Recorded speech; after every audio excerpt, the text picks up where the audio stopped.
നമസ്കാരം. C A ഇൻ്ററിൻ്റെ corporate and other ലോസിൻ്റെ ക്വിക്ക് റിവിഷൻ ക്ലാസ്സസ് ആണ്.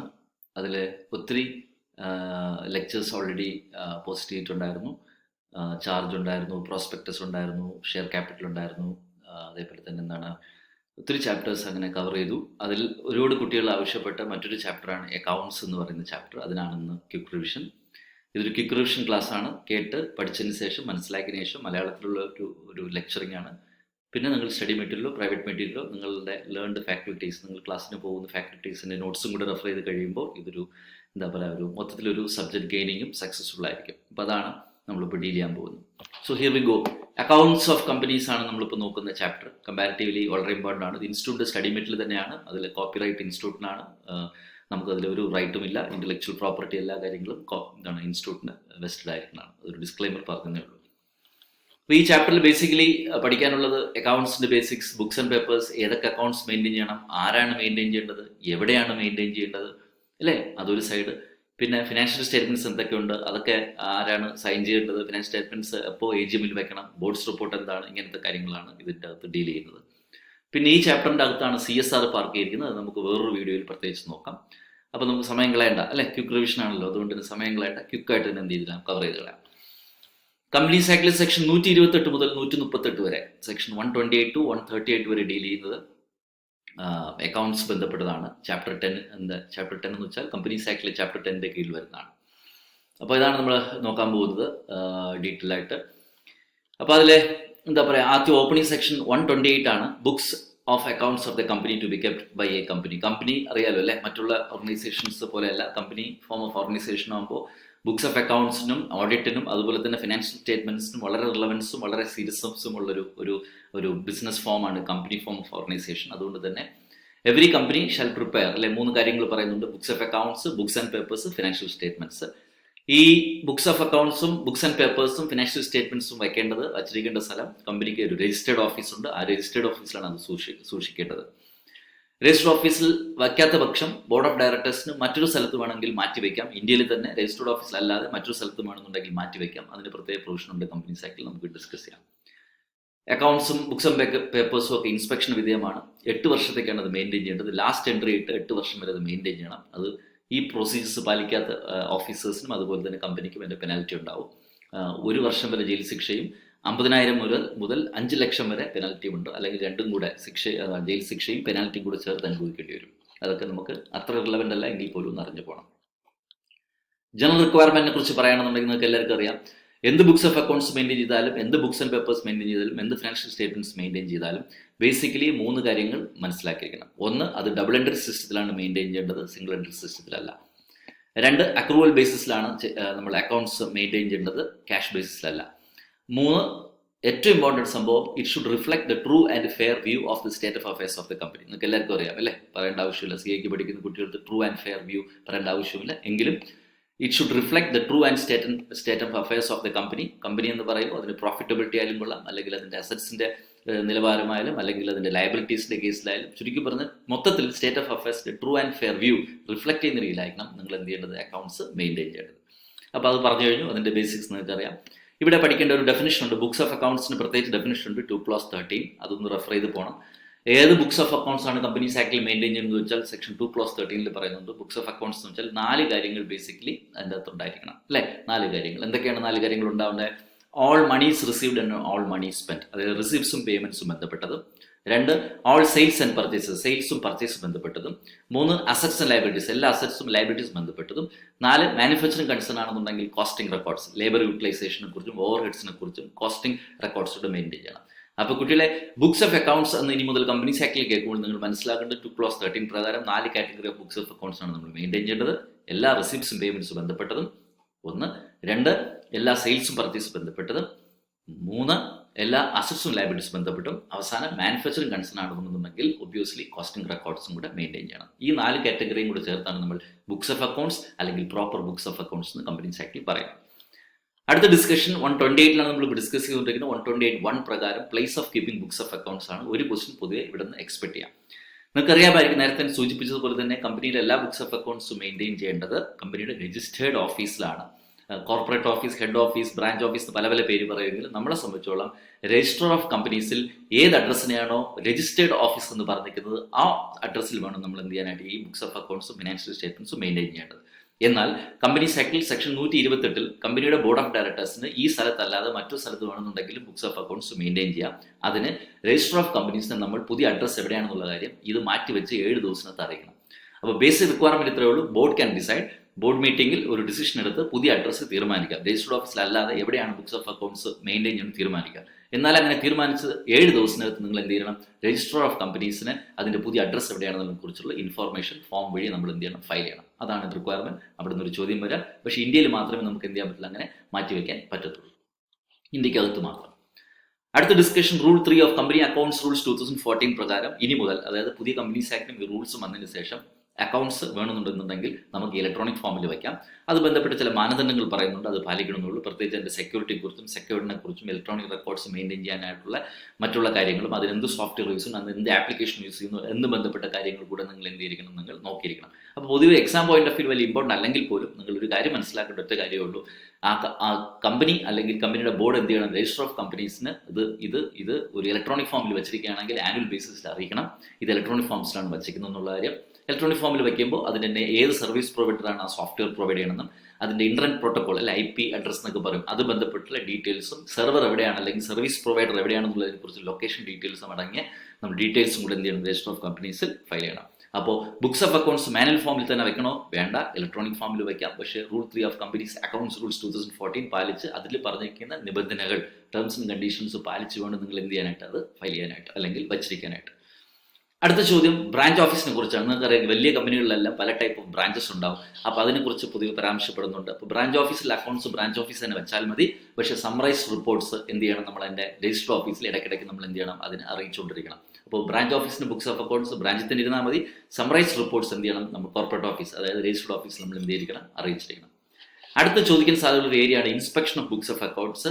ഇൻസ്പെക്ഷൻ ഓഫ് ബുക്സ് ഓഫ് അക്കൗണ്ട്സിന് ഏറ്റവും ഇമ്പോർട്ടൻ്റ് ആയിട്ടുള്ള ഒരു പോയിന്റ് മനസ്സിലാക്കേണ്ടത്, കമ്പനിയുടെ ബോർഡ് ഓഫ് ഡയറക്ടേഴ്സിന് മാത്രമേ കമ്പനിയുടെ ബുക്സ് ഓഫ് അക്കൗണ്ട്സ് ഇൻസ്പെക്ട് ചെയ്യാനുള്ള അതോറിറ്റി ഉള്ളൂ.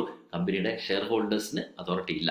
ഇത് ഒരുപാട് കുട്ടികൾക്ക് ഡൗട്ട് തോന്നുന്ന ഏരിയയാണ്. സ്വന്തം ഓണേഴ്സിന് എന്തുകൊണ്ട് ബുക്സ് അക്കൗണ്ട്സ് വെരിഫൈ ചെയ്തുകൂടാ? അങ്ങനെ ഇൻസ്പെക്ട് ചെയ്യേണ്ട ആവശ്യമില്ല. കാരണം ബുക്സ് എല്ലാം ഉണ്ടാക്കി അത് ക്ലോസ് ചെയ്ത് അൾട്ടിമേറ്റ്ലി നിങ്ങൾക്ക് സ്റ്റേറ്റ്മെന്റ് ആയിട്ട് ആർക്ക് തന്നെയാണ് നമ്മൾ അയച്ചു കൊടുക്കുന്നത്, ഷെയർ ഹോൾഡേഴ്സിന് തന്നെയാണ് അയച്ചു കൊടുക്കുന്നത്. അതുകൊണ്ട് തന്നെ കമ്പനീസ് ആക്ടിൽ ബുക്സ് ഓഫ് അക്കൗണ്ട്സ് ഇൻസ്പെക്ട് ചെയ്യാനുള്ള പവർ ഡയറക്ടേഴ്സിന് മാത്രമേ ഉള്ളൂ. ആർക്കില്ല, ഷെയർ ഹോൾഡേഴ്സിന് ഇല്ല. ഡയറക്ടേഴ്സിന് ഇന്ത്യയിലുള്ള ബുക്സ് ഓഫ് അക്കൗണ്ട്സ് വേണമെന്നുണ്ടെങ്കിൽ റെപ്രസെന്റേറ്റീവ് വഴി നമുക്ക് എന്ത് ചെയ്യാം, ഇൻസ്പെക്ട് ചെയ്യാൻ പറ്റും. പക്ഷേ ആ റെപ്രസെന്റേറ്റീവ് വിശ്വസ്തനും ട്രസ്റ്റ്വർത്തിയുമായിട്ടുള്ള ആളായിരിക്കണം. അദ്ദേഹം ആ ഇൻഫർമേഷൻ എന്ത് ചെയ്യത്തില്ല, മിസ്യൂസ് ചെയ്യത്തില്ല. ഉറപ്പുണ്ടെന്നുണ്ടെങ്കിൽ ഒരു ബ്രിട്ടീഷ് കേസുണ്ട്, എന്താണ് അതിനെ ബേസ് ചെയ്തിട്ട് നമുക്ക് എന്ത് ചെയ്യാൻ വേണമെന്നുണ്ടെങ്കിൽ മറ്റൊരാൾക്ക് വേണമെന്നുണ്ടെങ്കിൽ അത് റെപ്രസെന്റേറ്റീവ് വഴി വേണമെന്നുണ്ടെങ്കിൽ നമുക്ക് എന്ത് ചെയ്യാൻ പറ്റും, ഡയറക്ടറിനെ ബുക്സ് ഓഫ് അക്കൗണ്ട്സ് ഇൻസ്പെക്ട് ചെയ്യാം.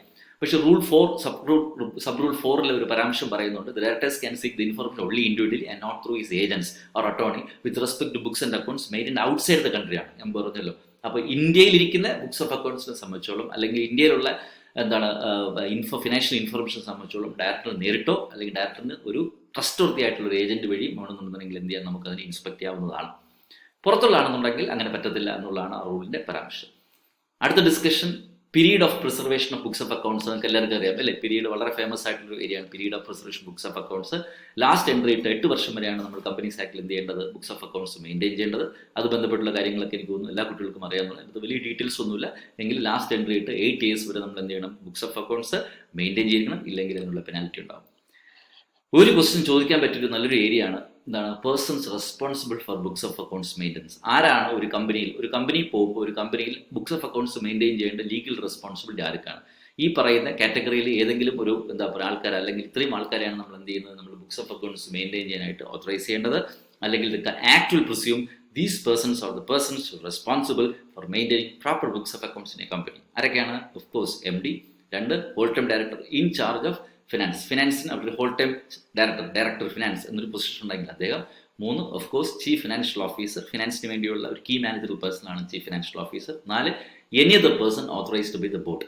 അപ്പോൾ ഒരു ഹാപ്പി ന്യൂസ് എന്ന് വെച്ചാൽ പണ്ട് ഈ പറഞ്ഞ പോലെ ആരെ പിടിക്കണമെന്ന് അറിയത്തില്ലായിരുന്നു. ഇപ്പോൾ സംഭവിച്ചോളം വളരെ ക്ലിയർ ആണ്. ഉദാഹരണം പറഞ്ഞുകൊണ്ടെങ്കിൽ കമ്പനി സെക്രട്ടറിമാർ കമ്പനിയിൽ വളരെ കീ റോൾ പ്ലേ ചെയ്യുന്നുണ്ടെങ്കിലും അക്കൗണ്ട്സിൽ പൊതുവെ SMB സെക്ടറിലുണ്ടെങ്കിലും വലിയ ലാർജ് സ്കെയിൽ സെക്ടറിൽ കമ്പനി സെക്രട്ടറീസ് റോൾ പ്ലേ ചെയ്യാറില്ല.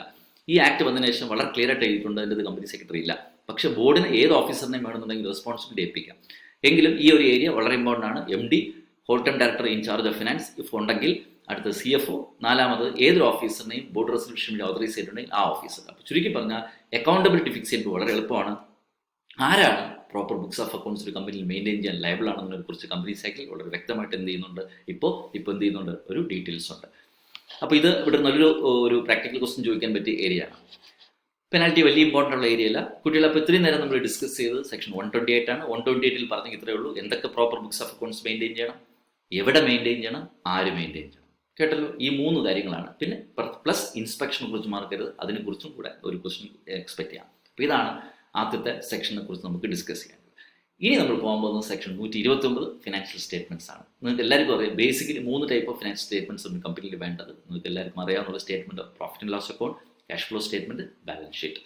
ഈ 3 നമ്മൾ എന്ത് ചെയ്യുന്നത്, പൊതുവേ ബേസിക്കലി സ്റ്റാറ്റ്യൂട്ടറി ആയിട്ട് ഫിനാൻഷ്യൽ സ്റ്റേറ്റ്മെൻറ്റ് എന്ന് പറയുന്നത്. പിന്നെ അത് ബന്ധപ്പെട്ടുള്ള ഷെയർ ബന്ധപ്പെട്ടുള്ള ഡീറ്റെയിൽസ്, ഇക്വിറ്റി ബന്ധപ്പെട്ട ഡീറ്റെയിൽസ്, അതൊക്കെ ആപ്ലിക്കബിൾ ആയിട്ടുള്ള കമ്പനികൾക്ക് ഉണ്ടാകും. Basically the proper financial statements എന്തൊക്കെയാണെന്ന് വെച്ചാൽ 3 statement of profit and loss account, statement of cash flow, അടുത്ത് ബാലൻസ് ഷീറ്റ്. അല്ലേ, നിങ്ങൾക്ക് അറിയായിരിക്കും. Profit and loss account deals with പ്രോഫിറ്റും ലോസും, അതുപോലെ തന്നെ CFS അല്ലെങ്കിൽ cash flow statement deals with എന്താണ്, cash flow statement, operating cash, അതിൻ്റെ കാര്യങ്ങൾ. അസറ്റ്സും ലയബിലിറ്റീസും ബന്ധപ്പെട്ട സ്റ്റേറ്റ്മെൻറ്റാണ് നമ്മളെന്ന് പറയുന്നത് ബാലൻസ് ഷീറ്റ് എന്ന് പറയുന്നത്. ഇത് 3 ഒരു കമ്പനിയിലെ സ്റ്റാറ്റ്യൂട്ടറി ഫിനാൻഷ്യൽ സ്റ്റേറ്റ്മെൻറ്റ്സ്. അപ്പോൾ അതറിയാം. ഇനി അതൊന്നും വലിയ ആവശ്യമുള്ളതല്ല. ഷെഡ്യൂൾ 3 ഫോർമാറ്റിലാണ് നമ്മൾ എന്ത് ചെയ്യേണ്ടത്, ബാലൻസ് ഷീറ്റും ഫിനാൻഷ്യൽ സ്റ്റേറ്റ്മെൻറ്റ്സും ഉണ്ടാക്കേണ്ടത്. നിങ്ങൾക്കറിയാം. ട്രൂ ആൻഡ് ഫെയർ വ്യൂ, അതൊക്കെ നിങ്ങൾക്ക് എല്ലാവർക്കും അറിയാവുന്ന കമ്പനിയാണ്, കാര്യങ്ങളാണ്. പിന്നെ ഈ പറഞ്ഞ പോലെ ചില category of companies like insurance company, അതുപോലെ ബാങ്കിങ് കമ്പനി, ഇങ്ങനെയൊക്കെ ഇലക്ട്രിസിറ്റി കമ്പനി, ഇങ്ങനത്തെ കമ്പനികൾക്ക് പ്രത്യേകം എന്ന് വെച്ചാൽ അവർക്ക് അവരുടേതായിട്ടുള്ള ആക്ട് ഉണ്ട്. ഫോർ എക്സാമ്പിൾ ഇൻഷുറൻസ് കമ്പനിക്ക് IRDA ആക്ട് 1999, ഇൻഷുറൻസ് ആക്ട് 1938 ഉണ്ട്. ബാങ്കിങ് കമ്പനിക്ക് ബാങ്കിങ് റെഗുലേഷൻ BR ആക്ട് എന്ന് പറയുന്നത് 1949 ഉണ്ട്. ഇലക്ട്രിസിറ്റി സപ്ലൈ കമ്പനിക്ക് ഇലക്ട്രിസിറ്റി ആക്ട് 2003 ഉണ്ട്. അപ്പോൾ ഇതുപോലത്തെ കാര്യങ്ങൾ ഉണ്ടാകുമ്പോൾ അതാത് ആൾക്കാർക്ക് അവരവരുടെ ആക്ടിൽ പറഞ്ഞിരിക്കുന്ന പ്രൊവിഷനെ വയലേറ്റ് ചെയ്യാത്ത രീതിയിൽ വേണം നമ്മളെ കമ്പനിയിലോ കംപ്ലൈ ചെയ്യാനായിട്ട്. അതുകൊണ്ട് അതും കൂടെ കംപ്ലൈ ചെയ്യണം എന്നർത്ഥം, അല്ലേ. You have to comply with specific requirements of their own laws also.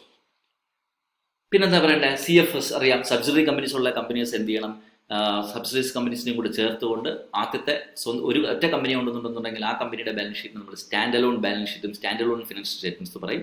Subsidy companies ഉണ്ടെങ്കിൽ അതും കൂടെ ക്ലബ് ചെയ്തുകൊണ്ട് നമ്മൾ ഫിനാൻഷ്യൽ സ്റ്റേറ്റ്മെന്റ്സ് ഉണ്ടാക്കേണ്ടി വരും. അതിനാണ് നമ്മൾ കൺസോളിഡേറ്റഡ് ഫിനാൻഷ്യൽ സ്റ്റേറ്റ്മെന്റ്സ് അല്ലെങ്കിൽ CFS എന്ന് പറയുന്നത്. അത് ബന്ധപ്പെട്ടുള്ള പ്രൊവിഷൻ ഉണ്ട്. ഇതെല്ലാം കൂടെ ചേർത്ത് നമ്മൾ ഫയൽ ചെയ്യേണ്ട ഫോമാണ് AOC 1 എന്ന ഫോമിലാണ് വർഷം തോറും ROCയിൽ ആനുവൽ അക്കൗണ്ട്സ് ഫിനാൻഷ്യൽ സ്റ്റേറ്റ്മെന്റ് രൂപത്തിൽ ഫയൽ ചെയ്യേണ്ടത്. XBRL extensible business reporting language applicable ആയിട്ടുള്ള കമ്പനിയാണെന്നുണ്ടെങ്കിൽ AOC 1 XBRL എന്ന ഫോമാണ് യൂസ് ചെയ്യേണ്ടത്. ഐ റിപ്പീറ്റ് അഗെയിൻ, വർഷം തോറും ബാലൻസ് ഷീറ്റും ഫിനാൻഷ്യൽ സ്റ്റേറ്റ്മെന്റ്സും ROCയിൽ ഫയൽ ചെയ്യേണ്ട ഫോം AOC 1 ആണ്. XBRL ഫോർമാറ്റിൽ ഫയൽ ചെയ്യണമെന്നുണ്ടെങ്കിൽ AOC 1 XBRL ഫയൽ ചെയ്യണം. അതുപോലെ തന്നെ CFS ആണെങ്കിൽ AOC 1 CFS എന്ന് പ്രത്യേക ഫോം ഉണ്ട്, അതും കൂടെ ഫയൽ ചെയ്യേണ്ടി വരും. അത് ബന്ധപ്പെട്ട കാര്യങ്ങൾ അത്രത്തോളം ഇന്റർമീഡിയറ്റ് ലെവലിൽ പ്രാക്ടിക്കൽ പോയിന്റ് ഓഫ് വ്യൂ ആവശ്യമില്ലെങ്കിൽ പോലും നടന്നിരിക്കുന്നത് നല്ലതാണ്. ഇനി എന്താണെന്ന് നോക്കാം. അപ്പോൾ CFSന് എക്സംഷൻ ചിലപ്പം ചോദിക്കാൻ സാധ്യതയുണ്ട്. അത്രത്തോളം ഒരു എക്സിക്യൂട്ടീവ് ലെവലിൽ അല്ലെങ്കിൽ ഇന്റർമീഡിയറ്റ് ലെവലിൽ അത്ര അത്യാവശ്യം അല്ലെങ്കിൽ ഒന്ന് നോക്കി വെക്കുന്നതിൽ തെറ്റില്ല, അല്ലേ. നമുക്ക് വിജയം ചെയ്യണ്ടേ. അപ്പോൾ അതുകൊണ്ട് തന്നെ ഒന്നും വിടണ്ട, എല്ലാം പഠിച്ചു വെച്ചു. അക്കൗണ്ട്സും ഓഡിറ്റും ഓഡിറ്റേഴ്സ് ബന്ധപ്പെട്ട ഏരിയയിൽ ഒന്നും വിടാൻ നിൽക്കേണ്ട, മുഴുവൻ പഠിച്ചു പോകുന്നതാണ് നല്ലത്. ഞാൻ പറഞ്ഞല്ലോ, പലപ്പോഴും പറയാറുണ്ട്, ക്ലാസ് എടുക്കുമ്പോൾ പഠിക്കാൻ വേണ്ടി മാത്രമല്ല, ഭാവിയിൽ നമുക്ക് ഫൈനൽ ചെയ്യാനുണ്ട്. അതുപോലെ തന്നെ ക്വാളിഫൈഡ് ചാർട്ടേഡ് അക്കൗണ്ടന്റായിട്ട് പ്രാക്ടീസ് ചെയ്ത് ഒത്തിരി പേര് അഡ്വൈസ് ചെയ്യുന്നുണ്ട്. അതുകൊണ്ട് തന്നെ ഒരു പിശുക്കും വേണ്ട, നല്ല ഈ ഏരിയസ് പഠിച്ചിരിക്കണം. ഇനി നമുക്ക് എന്താ ഡിസ്കസ് ചെയ്ത് നോക്കാം. അപ്പോൾ ആ ഏരിയ കഴിഞ്ഞു, അതിൻ്റെ പ്രൊവിഷൻസും വലിയ ആവശ്യമില്ല. ഇനി ഇമ്പോർട്ടൻ്റ് ആയിട്ടുള്ള ഇത് നമ്മൾ ഓൾറെഡി ഡിസ്കസ് ചെയ്താൽ ആരെയാണ് ബുക്സ് ഓഫ് അക്കൗണ്ട്സ് മെയിൻറ്റെയിൻ ചെയ്യാൻ ഓതറൈസ് ചെയ്യുന്നത്, MD, whole time director finance, CFO, any other person. അപ്പോൾ അവിടെ പ്രശ്നങ്ങളൊന്നുമില്ല. ഇനി നമ്മൾ ഡിസ്കസ് ചെയ്യാൻ പോകുന്ന ഒരു area reopening of accounts ആണ്. പുതിയൊരു ഏരിയയാണ്. കമ്പാരിറ്റീവ്ലി 2013 ആക്ടിൽ കൊണ്ടുവന്നെങ്കിൽ കുറേ വർഷത്തിന് ശേഷം അല്ലെങ്കിൽ കുറേ സമയത്തിന് ശേഷമാണ് ഈ സെക്ഷൻ നോട്ടിഫൈ ചെയ്തത്. സെക്ഷൻ 130 നിങ്ങൾക്കറിയായിരിക്കും അല്ലേ. ഒരിക്കൽ നമ്മൾ അക്കൗണ്ട്സ് ഫയൽ ചെയ്ത് കഴിഞ്ഞാൽ പിന്നെ അതിനെ റീ ഓപ്പൺ ചെയ്യുന്ന പരിപാടി കമ്പനീസ് ആക്ടിലില്ല, പക്ഷേ ഇൻകം ടാക്സിൽ ഉണ്ടായിരുന്നു. എന്നാൽ ഇപ്പോൾ പുതിയ ലോയിൽ കമ്പനീസ് ആക്ടിൽ റീ ഓപ്പണിംഗ് ഓഫ് അക്കൗണ്ട്സ് എന്ന ഒരു പുതിയൊരു ഏരിയ കൂടെ വന്നിട്ടുണ്ട്. ഒരു കാര്യം ചെയ്യാം, നമുക്ക് ഇതിന് ശേഷമുള്ളത് നമുക്കൊരു അടുത്ത പാർട്ടായിട്ട് നമുക്ക് ഡിസ്കസ് ചെയ്യാം. അപ്പോൾ ഇത്രയും നേരം നമ്മൾ മെയിനായിട്ട് ഡിസ്കസ് ചെയ്ത് സെക്ഷൻ 128 സെക്ഷൻ 129 130 മുതൽ അടുത്തൊരു എഡിഷനായിട്ട് നമുക്ക് ഇതിൻ്റെ ബ്രേക്കിന് ശേഷം നമുക്ക് ഹാൻഡിൽ ചെയ്യാം. Thank you.